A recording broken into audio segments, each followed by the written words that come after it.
அளிக்கும் தேவன் நம்பல் ஆண்டவராக இயேசு கிறிஸ்துவின் இனிய நாமத்தில் அதிகாலை வேளையில் கர்த்தருடைய தூதோடு கூட உங்களை சந்திப்பதில் தான் பேரானந்தம் கொள்கிறேன்.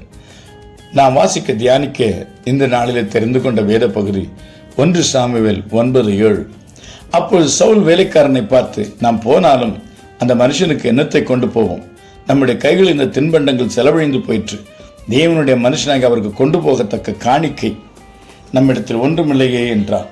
அந்த வேலைக்காரன் பின்னால் சவுலை பார்த்து, இதோ என் கையில் இன்னும் 1/4 சேக்கல் வெள்ளி இருக்கிறது. தேவனுடைய மனுஷன் நமக்கு நம்முடைய வழியை அறிவிக்கும்படிக்கு அதை அவருக்கு கொடுப்பேன் என்றான். ஆம் அன்பு தேவனுடைய பிள்ளைகளே, நீங்கள் தேவனுடைய சந்நிதிக்கு போகிற பொழுதும், தேவனுடைய ஊழியக்காரர்களை, தேவனுடைய தீர்க்கதரிசிகளை சந்திக்க போகும்போதும் வெறும் கையோடு கூட ஒருபோதும் போகாதிருங்கள். வெறுமையாய் ஒருபோதும் தேவனுடைய மனுஷரை நீங்கள் சந்திக்காதிருங்கள். ஒருபொழுதும் தேவனுடைய சந்நிதியிலே வெறும் கையோடு கூட நீங்கள் செல்லாதிருங்கள். தேவ மனிதனை நீங்கள் கனம் பண்ண வேண்டும். சவுலும் வேலைக்காரனும் கழுதையை காணவில்லை என்று தேடிக்கொண்டு போகிற பொழுது ஒரு ஆலோசனை அவர்களுக்கு கிடைக்க சாமுவேல் என்கிற தீர்க்கதரிசியை தேடி அவர்கள் போகிறார்கள்.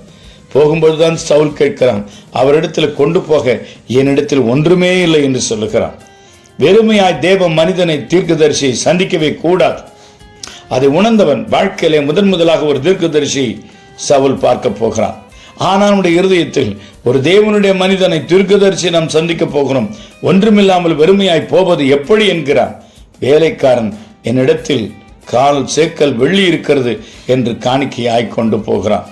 அன்பு தேவனுடைய பிள்ளைகளை, உன் வாழ்க்கையிலே தேவனுடைய ரகசியங்கள் வெளிப்பட, தேவ சித்தம் வெளிப்பட, தேவ சத்தத்தை கேட்க, உன் காரியங்களை வாய்க்க பண்ண நீ வெறும் கையோடே போகாதே. நீ வெறுமையாய் போகாது.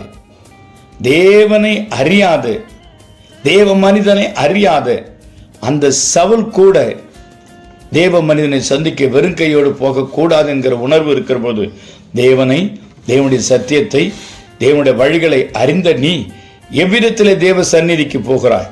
எவ்விதத்திலே நீ தேவ மனிதனை சந்திக்கிறாய்? வெறும் கையோடா? இன்றைக்கு ஒரு தீர்மானம் பண்ணு.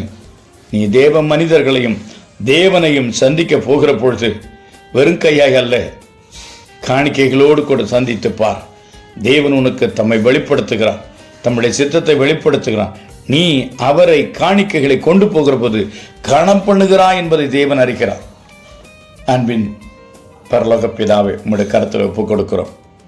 நாங்கள் உம்முடைய சித்தத்தை அறிந்தவர்களாய் உம்மை கனம் பண்ண எங்களுக்கு உதவி செய்யும். நாங்கள் வெறும் கையாய் உம்முடைய சந்நிதிக்கு வராதபடிக்கு உம்மை கனம் பண்ணத்தக்கதாய் எங்களை ஆசீர்வதியும். கர்த்தராகிய இயேசுவின் நாமத்தில் ஜெபிக்கிறோம் நல்ல பிதாவே, ஆமென்.